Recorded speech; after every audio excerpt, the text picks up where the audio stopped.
Pessoal, boa tarde.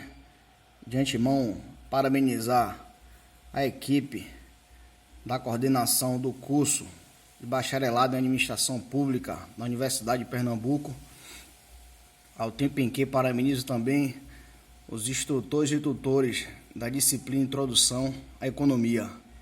Eu acho que essa ideia de se gravar um vídeo é fenomenal, é um espetáculo, faz com que o aluno realmente pesquise fontes, faça uma busca minuciosa, certo? Isso aí com certeza facilita o aprendizado, certo? Então tá de parabéns aí, show de bola. Então, meus amigos, meu nome é Giovanni Denison, certo? Estamos aqui no curso de Administração Pública 2020.1, primeiro semestre. Então, nesse vídeo iremos falar sobre os princípios da economia. Antes de iniciarmos a nossa apresentação sobre os princípios, nada mais justo do que falarmos alguns conceitos, algumas definições e algumas informações pertinentes à disciplina. O que vem a ser economia? Certo? De maneira simples, objetiva e direta, temos aqui o estudo como a sociedade administra seus recursos escassos. Ela estuda o comportamento das pessoas, como interagem, como tomam suas decisões. Observem que informação importante. Estuda o comportamento das pessoas, como interagem, como tomam suas decisões. Lá na frente a gente vai ver que os tópicos, certo? São 3 em relação aos 10 princípios em que se divide, certo? A economia. Então, a informação da escassez. Temos aqui que significa o que? Limitação. Em economia não se pode utilizar, não se pode produzir nem consumir tudo o que deseja. Então, para essa informação, temos uma charge bastante interessante. Essa tirinha, ela sintetiza em tese o que vem a ser economia. Então, temos aqui, necessidades humanas ilimitadas, recursos limitados, ou seja, a questão da escassez. Na leitura, certo, em algumas fontes que eu irei postar a posteriori, eu percebo que alguns autores dizem que a economia, certo, é justamente a ciência da escassez. É a melhor forma, certo, de se organizar, se administrar recursos que na sua maioria das vezes são escassos com as necessidades humanas que são ilimitadas. Em cima disso temos que fazer o quê? Escolhas. E essas escolhas, na maioria das vezes, são muito difíceis, certo? Então eu sigo essa frase aqui, pessoal, não só profissionalmente como pessoalmente. A cada escolha, uma renúncia. Em relação aos princípios, certo, que foi solicitado nesse fórum temático, normalmente eles são divididos em 3 tópicos. Primeiro tópico, como as pessoas tomam as decisões, como as pessoas interagem, como a economia funciona.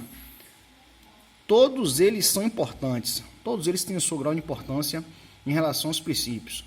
Como o tempo é curto, certo, e a orientação é que fôssemos falar apenas de 3 tópicos, eu elenquei os 3 tópicos a seguir. Como as pessoas tomam decisões. Então tá lá, as pessoas enfrentam trade-offs, certo? Eu escolhi esse que é bastante simples, é bastante objetivo, é bem prático, certo? É bem de fácil assimilação. Em relação ainda a como as pessoas tomam as decisões, temos aqui o custo de algo, é o que você desiste para obtê-lo. Pessoas racionais pensam na margem, pessoas reagem a incentivos. Como as pessoas interagem. O comércio pode ser bom para todos, os mercados geralmente são uma boa maneira de organizar a atividade econômica. Por vezes, os governos podem melhorar os resultados de mercado. E para finalizar, certo, os 3 últimos princípios relacionados à economia, temos aqui, como é que a economia funciona.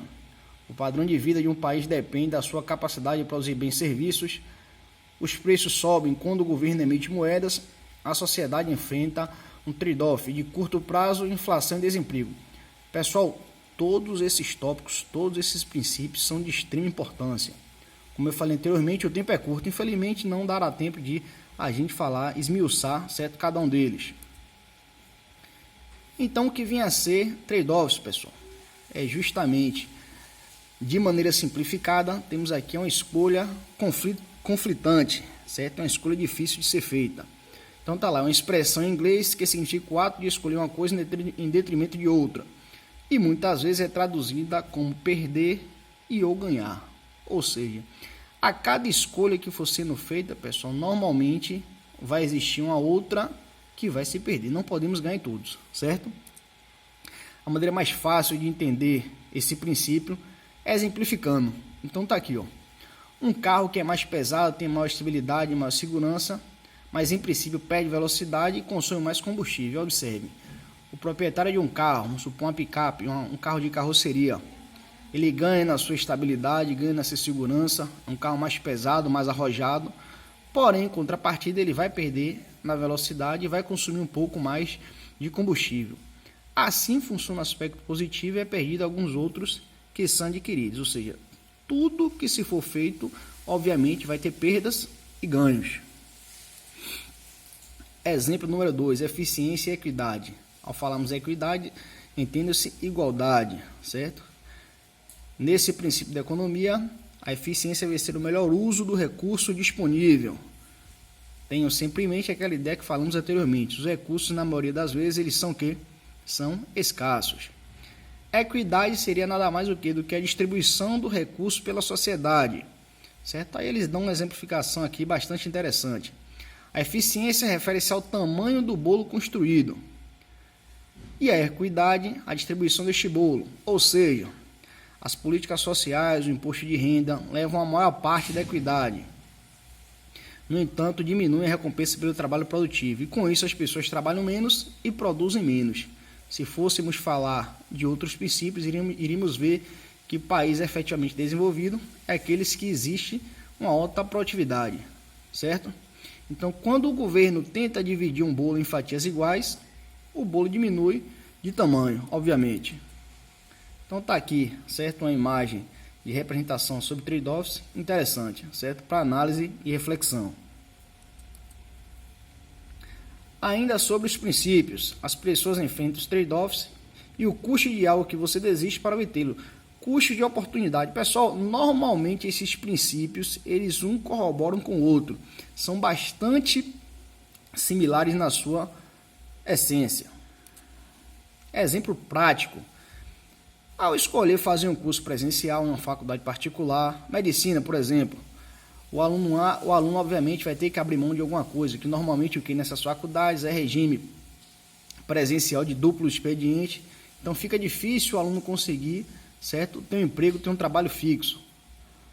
Se o curso for fora do seu domicílio, existem alguns outros gastos, como moradia, alimentação, transporte, obviamente serão que inevitáveis. Então, pessoal, o custo-benefício de se fazer um curso, certo, presencial, como medicina, é de se botar na balança, certo? Obviamente, tudo na vida vai ter um custo. Aquela máxima que não existe almoço de graça. Mas tem que se botar na balança para ver realmente até que ponto vale a pena fazer esse tipo de investimento. Custo-benefício, certo? Como eu falei anteriormente, custo de oportunidade. As pessoas respondem a incentivos. A tendência da sociedade ao perceber a mudança no custo-benefício de algum produto ou serviço é a mudança na tomada de decisões. Isso é óbvio, pessoal. Isso é claro, certo? Isso significa que as pessoas tendem a responder aos incentivos. Um exemplo, como eu falei anteriormente, acho que a forma mais fácil de assimilar esse assunto é exemplificando. Então tá lá, ó.